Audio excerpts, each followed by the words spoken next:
Close to 4 a.m., Patsy dozed off.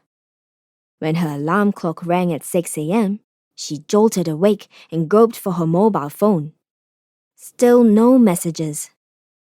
Groggy, she lay back in bed for half a minute, then forced herself to go through the motions of washing up and dressing for school. Both Patsy and Elena attended Mount Emily Girls' School, which derived its name from being located on the picturesque site of Emily Hill. On her way there, Patsy kept checking her mobile phone. What had happened to Elena? Had she made it home safely?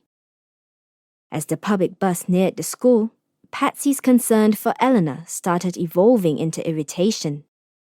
It was just so typical of Elena to make her worry like that. Sure, perhaps Patsy had let Elena down by refusing to sneak out at night. But couldn't Elena see that it was the wrong thing to do and that she could not expect Patsy to break all the rules she had grown up with just because Elena herself had done so? And, having let Patsy know that she had sneaked out of her house and was running around alone in the middle of the night, surely she owed it to Patsy to at least tell her she was safe. It was too unfair to punish Patsy by refusing to answer her messages and making her worry like that. And then there were the messages. Did Elena really expect her to be reading and replying to messages in the middle of the night?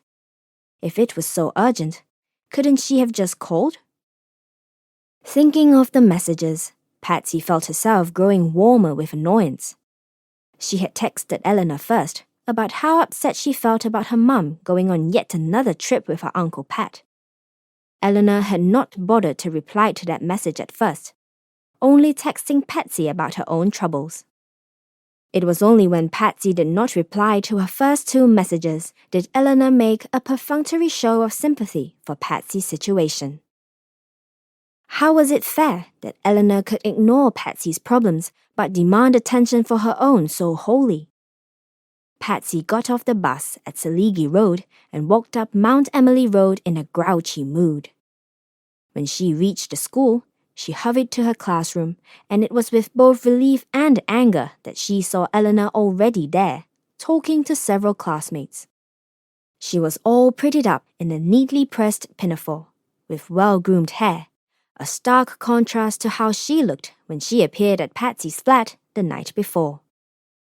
Touching her own unruly hair that had been hurriedly tied in a sad-looking ponytail, Patsy felt again that all-too-familiar sense of inferiority she had around Elena. She knew how plain-looking